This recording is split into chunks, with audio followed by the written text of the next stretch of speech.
Good evening and welcome to our Explore the World live webinar series. My name is Nicola Ratte and we hope that you will enjoy our presentation about Iceland today. For this presentation, we switch things up a bit.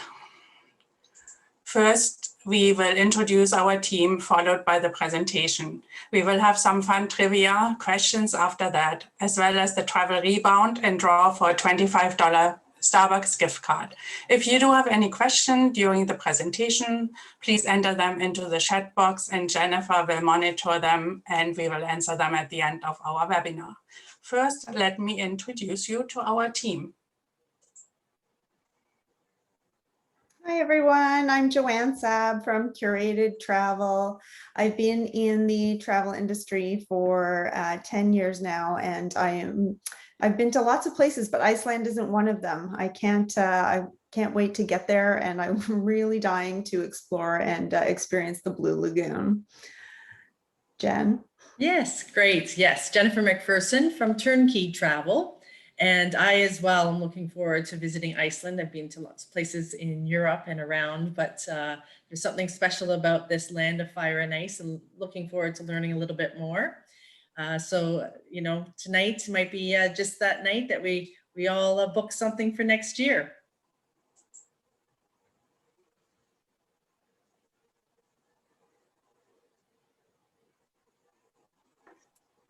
Hello everyone, I'm Sandy Lang from Lang Travel. I've been in the travel industry just over 24 years, and I too have not yet been to Iceland, but I can't wait to hear all about it and get back in the air again soon. Once again, my name is Nicola Ratte from Travel Only, and I've been in the travel industry for 14 years. My favorite destinations are Europe and Alaska. I also like to introduce our guest speaker, Ellen Greeny from Kensington Tours. Ellen grew up in Ireland with lots of new experience waiting for him just a short flight away. He traveled extensively around Europe and also lived in the Middle East for 9 years to discover this region. After 9 years, he felt the need to continue exploring the world and moved to Canada and calls Toronto his home. We are happy to have Ellen here today to tell us all about Iceland and to create your once-in-a-lifetime trips tailored just for you. So, Ellen, go ahead. Hello, good evening, everybody. I'm delighted here to be presenting about Iceland this evening and hopefully inspire a few people to visit. So let me just pull up my presentation and we'll get started. Second now. Ooh, nope, not this one.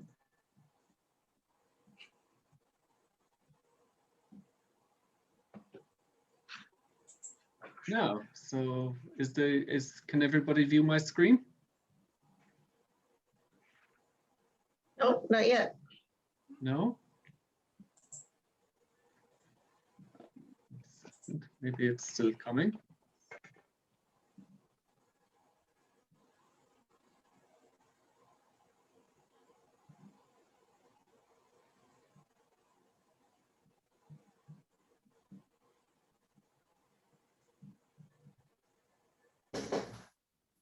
Oh, I'm sorry, everybody. 1 second now.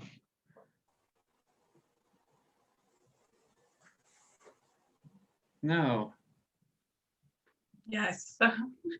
Okay, perfect. Well, yeah, as I was saying, everybody, welcome. I'm delighted to be presenting a little bit of information on Iceland this evening and why I love it. And as the lady said, I'm from Kensington Tours, and I solely look after Iceland, the UK, and a couple of other countries in Eastern Europe. And Iceland certainly has come up in popularity over the years. It's growing with North American tourists every day wanting to travel there. So we'll start with a little quote of one of my favorite adventurers, Anthony Bourdain. Travel isn't always pretty. It isn't always comfortable. Some say sometimes it even hurts and breaks your heart, but that's okay. The journey changes you. It should change you. It leaves marks in your memory and your conscience on your heart. and on your body. You take something with you, hopefully you leave something good behind, from Anthony Bourdain. So discovering Iceland, there's lots of ways to prepare yourself when you're going to Iceland. It's going to be a destination you're never going to forget. It's full of natural wonders and beauty, as it's known for the land of fire and ice. You're certainly going to discover something new around every corner. What makes it popular for this part of the world, it is only a short flight, 5 to 6 hours from the east coast to Keflavik International Airport. It has the one major international airport, and you can easily access it with Air Canada or Iceland Air, and they generally have a couple of flights departing each day, so it has relatively easily connectivity. Something to remember when you are flying to Iceland is generally you do leave the day before. So let's say if you were leaving on the Sunday, you will land in Iceland on the Monday morning quite early, between 6 to 8 a.m. So it's just always something to bear in mind, that kind of time difference, and to factor that into your itinerary when you're going. And when you're returning back from Iceland, you will return the same day that you left, so you make up for it again.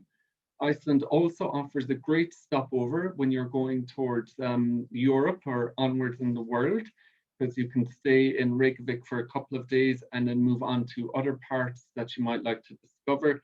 Again, your airline will offer you different stopover options, so it makes a nice quick location to discover whilst also going somewhere else. And on return home, we often find that people are ready to start planning their next adventure to Iceland, just because of all the natural beauty and the fun they've had whilst they were there. So Iceland is open all year round. It just depends on how you are able to take the different seasons.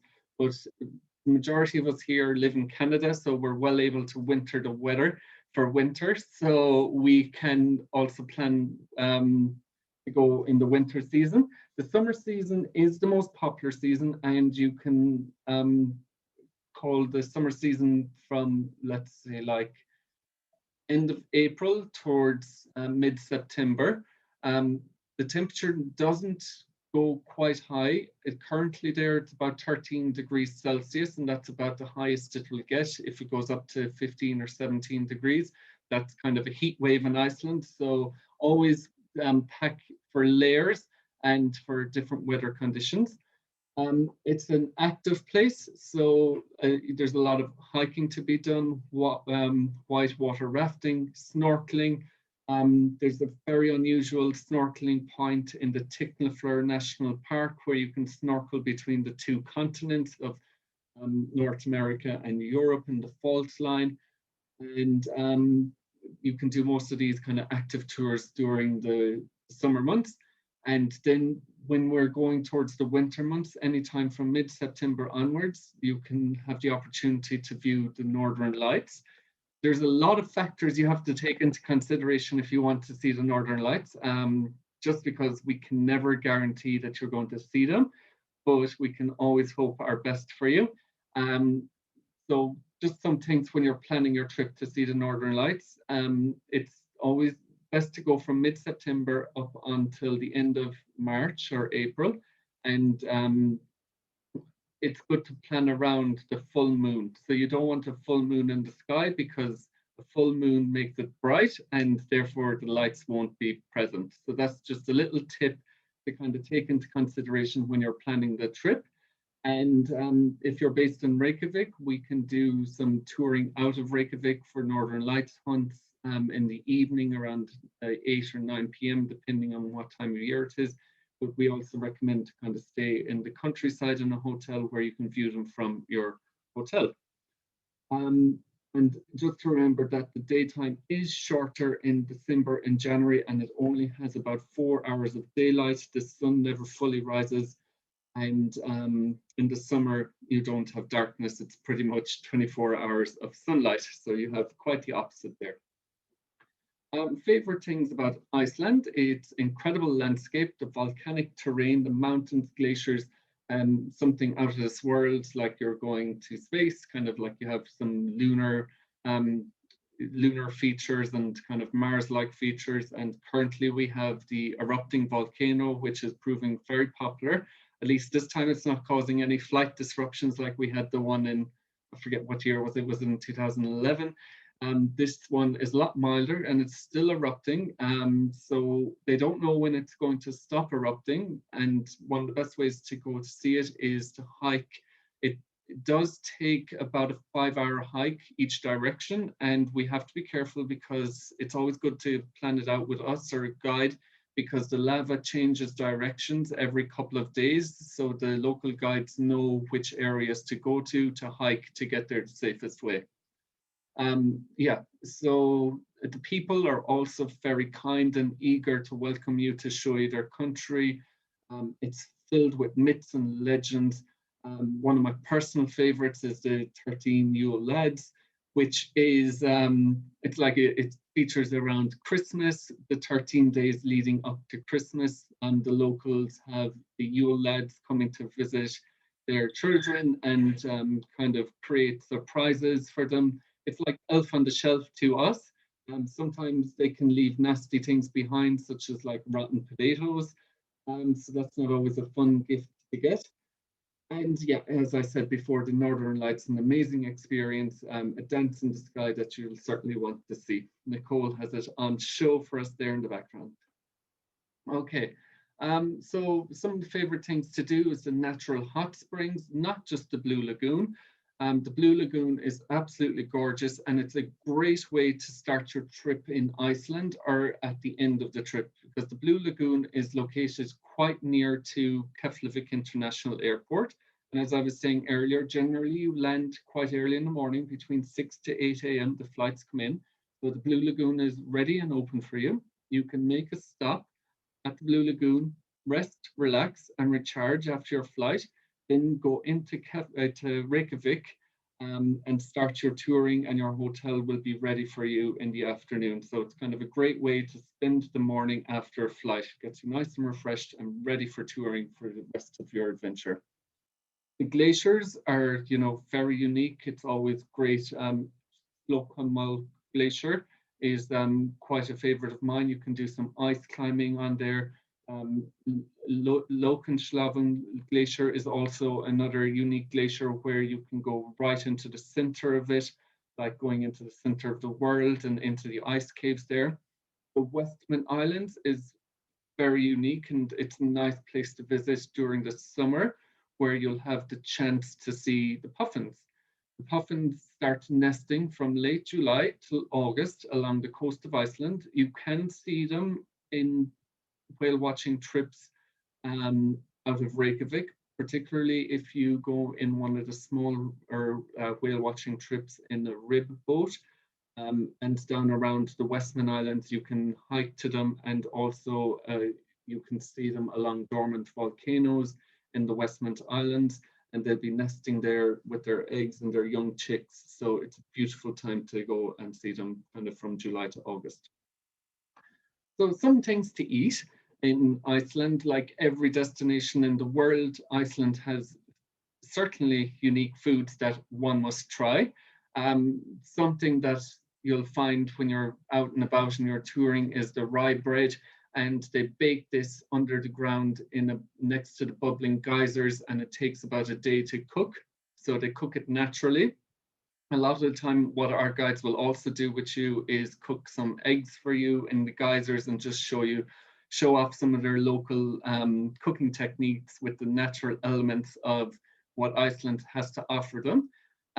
Little interesting thing you'll notice when you are in Iceland is the footpaths.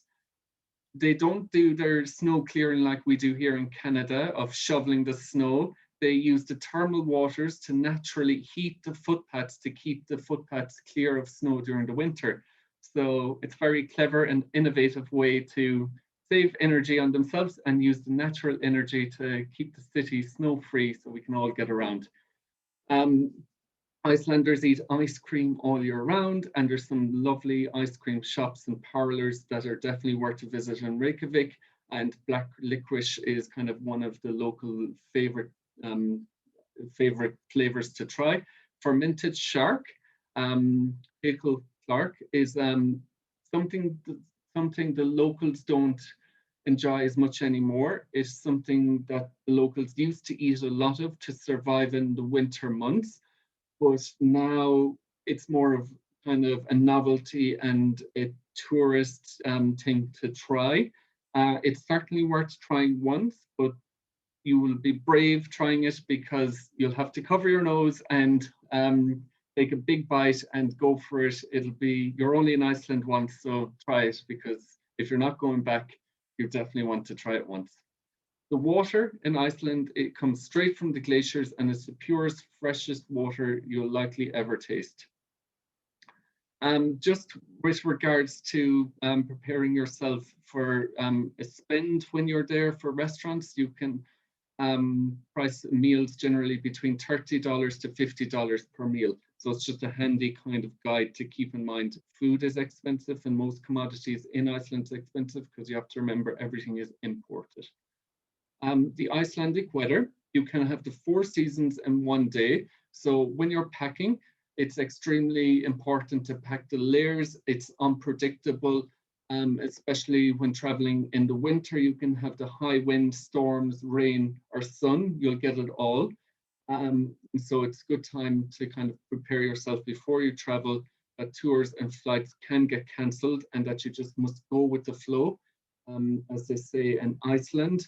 And this is kind of one of those things to remember as well. If you are doing a self-drive, that, you know, be prepared to be able to drive in those sorts of weathers. So that's where we do recommend the private touring option or the small group options, so that you don't have to kind of worry about the weather conditions and you'll be taken care of by local guides who know the directions inside out, and your safety will be certainly the utmost protected by them.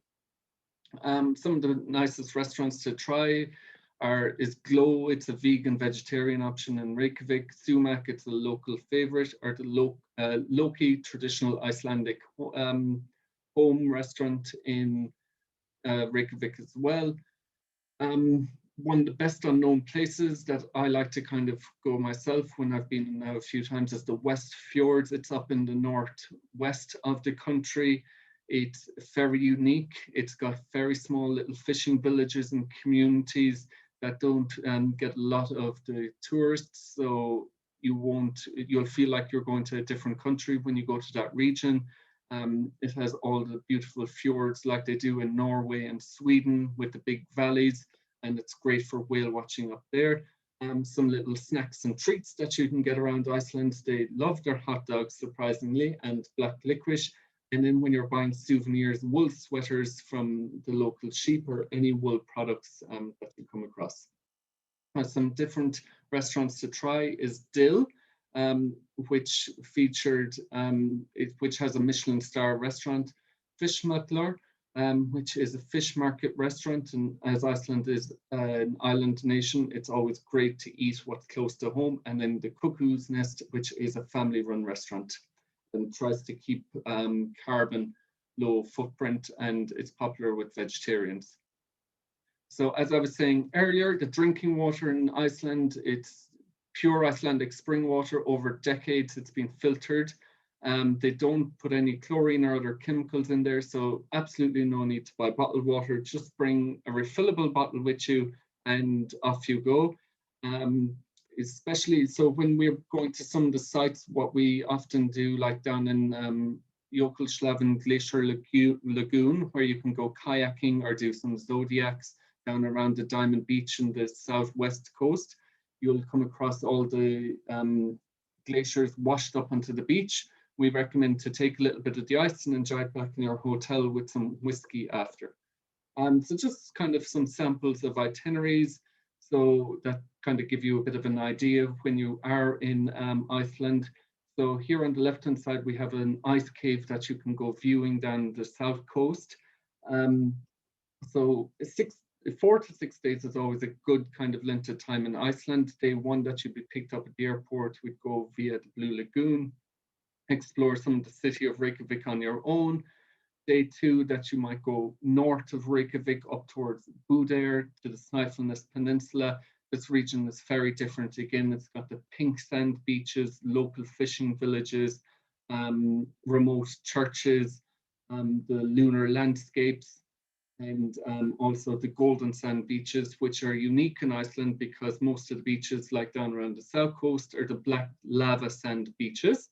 Then day 3, you kind of go around the Snæfellsnes Peninsula and try the gourmet spas and stay in Hotel Husafell. Day 4, go into the glacier and the secret lagoon. And day 5, go down the south coast, Vik, with a super jeep that can take you off-road and into the highlands of Iceland and go cross-country. These are modified jeeps that are only in Iceland, that they're under government regulation, where they're like monster trucks, so that they can go up in the glaciers and into the valleys and beyond. And you really need to be experienced to drive these, but it's certainly a unique experience. You can try a bit of yoga at midnight during the midnight sun in the summer on a black sand beach. It's certainly very unique. And then a bit of horseback riding, because the horses in Iceland are purebred and they've been there for centuries without crossbreeding of other horses. So they're only found in Iceland. They're kind of medium-sized horses, very beautiful animals and tame. So it's always nice to try them and then leave for your airport. So the geothermal baths, definitely something to try, and there's plenty of them around. So you have lots of options. You can even be out hiking one day and you can have your swimsuit and you'll find a geothermal pond that you can swim on a local farm. And then if you were to do like a 4-day north of Iceland itinerary, you could fly from Reykjavik up the north to Akureyri, go view Mývatn, and the Diamond Circle is what is known up there. You can do some volcano sunrise hikes, and Dittifoss, which is one of Europe's most powerful waterfalls and largest. And then the puffins up in the north in the summer as well, and whale watching certainly from up here. And then just some samples of other itineraries that kind of we offer or we suggest for the Northern Lights. Some 7 days that you'd like, and you could take in some different locations between Reykjavik, maybe Husafell, and up to Akureyri. For a family adventure, you'd be spotting some puffins, waterfalls, geysers, caves, maybe do some ATVing, and we could base this out of Reykjavik. Glaciers, geysers, and blue lagoons for 5 days. Use Reykjavik as your launch pad to make it your home, and then do satellite touring from Reykjavik and cover all the areas of Iceland. And then the ring road, we do recommend kind of anywhere between 10 to 12 days to get around it. You can drive it in just over 1 day if you kept going non-stop, but you'll see none of the sites that way, so that's certainly not a way you'd want to spend it. And in Western Iceland, Sojourn is up around the West Fjords and Akureyri and some of the country's most remote parts. And then you could go, we also kind of have a nice one of 9 days down the South Coast and the Golden Circle, or a 7-day signature. But if you speak to any of the agents, they'll be happy to kind of contact us, and we'll be able to customize anything further so that you you get the experience to suit you. Now I'll pass it back over to Nicole for some questions. Thank you very much.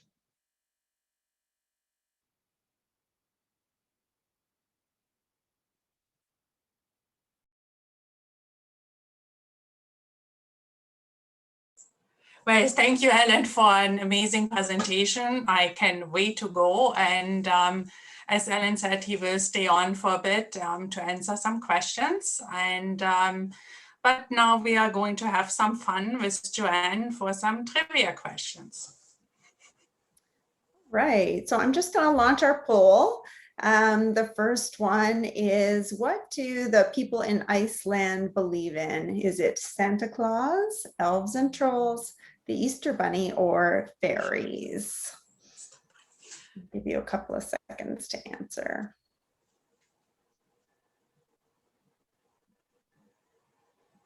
We're at 10 out of 13, 11. All right. Okay, and the most popular answer was elves and trolls. Hopefully you can see that, and that is the correct answer. All right.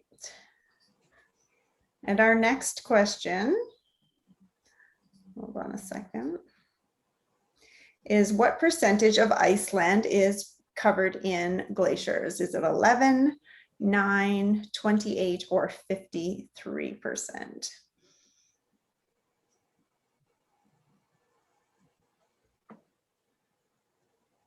Let's see what everybody thinks.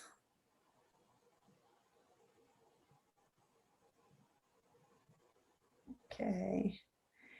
And the correct answer here, the most popular answer was 28%, but the actual answer is 11% of Iceland is actually covered in glaciers. And they are one of the most common attractions, and there are over 260 named glaciers in Iceland. Okay, and last poll question, what have we got? What is Carl? It is a food. So do you think it's a seafood stew, a smoked sheep's head, a fermented and dried shark, or is it puffin?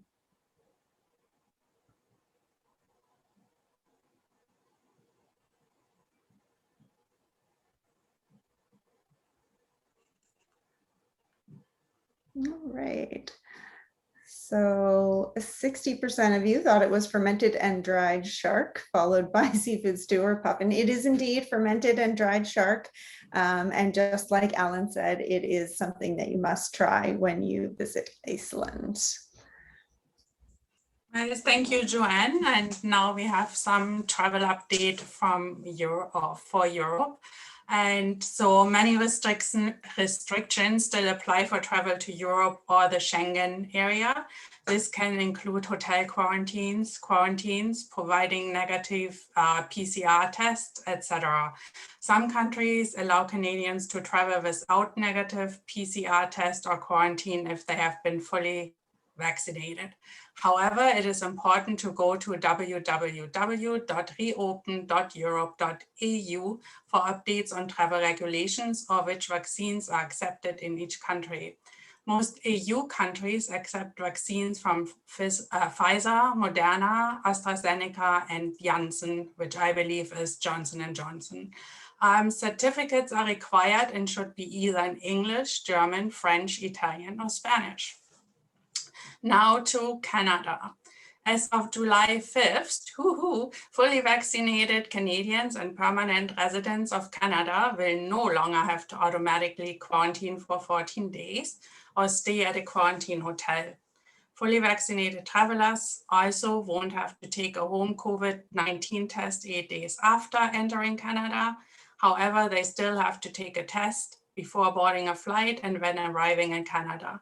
The restrictions and requirements are still changing often, and for current information, please visit www.travel.gc.ca.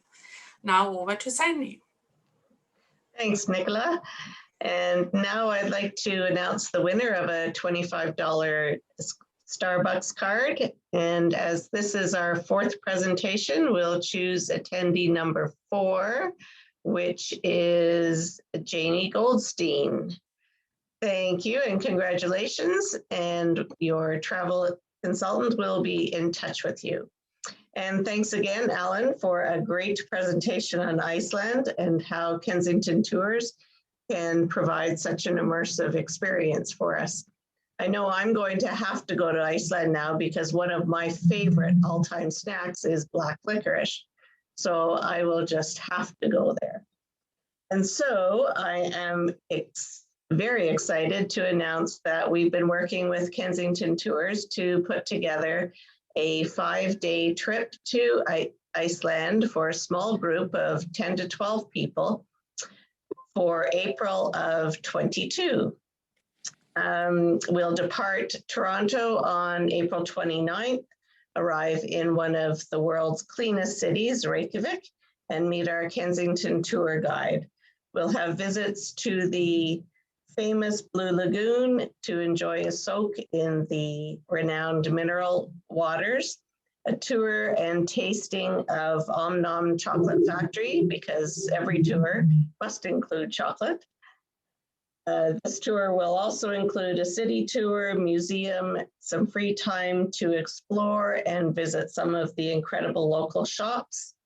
We will also include a Golden Circle tour with glaciers, geyser, geothermals, and other photo-worthy stops, a full-day tour of Iceland's south coast, including the ring road over mountain ranges and farmlands and ice caps. No, not the Tim Hortons type. We're in Iceland now. We'll also head to famous black sand beach and hopefully catch some sight of some puffins. Then on to Vik, which is the most southern town in Iceland. Driving back to Reykjavik, we'll stop at Skogafoss Falls and the beautiful Solinís. Oh, I'm going to mess that up, so I'm just going to say some incredible waterfalls. All in all, an excellent comprehensive trip to Iceland. So feel free to contact one of us if you would like some more information on holding your spot for this incredible trip.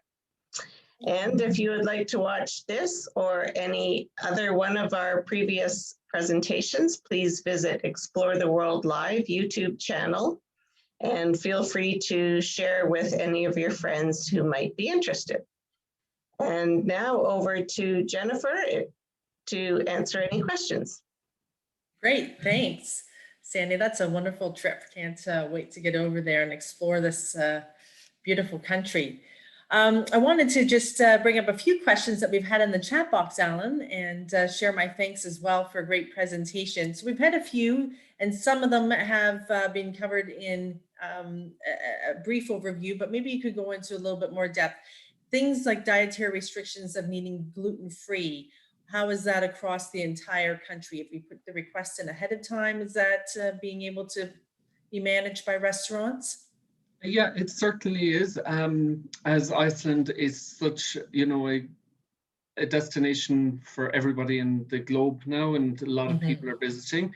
They cater to all dietary requirements, gluten-free, vegan, vegetarian, you name it, it can be arranged. It's always good to let your hotels know beforehand if you do have such a requirement so that things can be prepared, or your restaurant reservations. But it can be dealt with on the spot and out in, when you're touring as well, because most of the food is locally sourced and natural products. So a lot of the time you won't have a lot of added ingredients. So yes, it can be catered to. Good, good. And I'll just remind people as well, these questions can be posted right in your chat box, which is either along the bottom of your computer screen or perhaps on the side if you're using an iPad. So feel free to enter those questions. Another question we had, Alan, was about mobility, and just if someone did have a disability, not that they were in a wheelchair per se, but just how would that go on some of these tours? Because obviously you did touch on a lot of walking and exploring on uneven ground. Yes, so Iceland does cater to people with disabilities, particularly at a lot of the major sites. Let's say if you're going around the Golden Circle, or you're going down the south coast, or so the well-known areas, because a lot of them will be like national parks, and they'll have pathways and guided walking rails that you can access these sites. If you're in a wheelchair, there'll be some wheelchair ramps. It's just when you're going off the beaten path, some of the natural areas mightn't be accessible. So it's always good to speak with your travel advisor so that we can cater to those needs and have particular vehicles and the locations and the, all the different tours that are accessible on your itineraries. True, yes, yes. And with the tours, I know that you mentioned some of the ones that Kensington is offering right now, but one of the popular TV shows, Game of Thrones, of course, being filmed there. Do you still have, or do you know of them being offered as perhaps side excursions, these tours that do visit some of the sites where different TV shows have been filmed? Yes, yeah, TV shows certainly bring a lot of popularity. so for Game of Thrones, you'd be looking at a lot of the sites up the north around Acuary and Meavahan. You go into the caves in Lake Meavahan. That's kind of where a lot of the Game of Thrones was filmed. So yes, it can always be customized. If there isn't a tour, we can customize one, but they are available. Sure, sure. Yes, and other shows like Zac Efron visiting recently brought a lot of popularity, especially to the Chocolate Factory or to Dill Restaurant and to the geothermal baths. So yes, it brings more popularity to Iceland every day. I love that series, by the way. That was another thing that I watched as well. So Yeah, I forget what it I was would be called, one of but it those was tourists as well. Yes. Good, good. Excellent. Well, I think that's all that I have right now in the chat box. And I think that just as far as the time of year, I just to add my question, some of those things where you did say now whale watching was brought up, but I wasn't quite sure. Is that pretty much a short season, or can you kind of do spring, summer, and fall for the whales? Yeah, so for the whales, you can, when you're up the north in Acuary, you would be able to do it in kind of late spring, summer, and early fall. Okay. Just kind of going in towards the later October, November, it would be getting a bit cold up the north for going out on the boat, and the seas would be rough. And in Reykjavik, it is offered all year round, but again, it depends on the day. Your tour might be in the winter months. It could be postponed to another day if the sea is too rough to go out in the boats. But particularly in the rib boat, but if you were going for a larger boat where there's about 30 people on there, you can get out more frequently in the winter months. Just it all depends on the sea and the wind.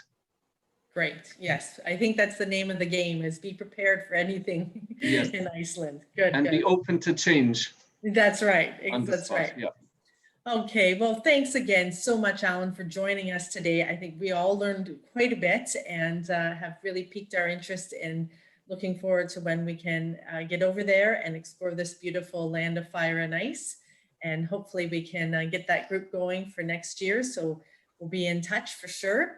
And I just wanted to also announce that our next month, we are going to take a domestic look and tour Canada from coast to coast. So I hope that all of our attendees and others will join us on July 28th, again on 7:30 Eastern Time.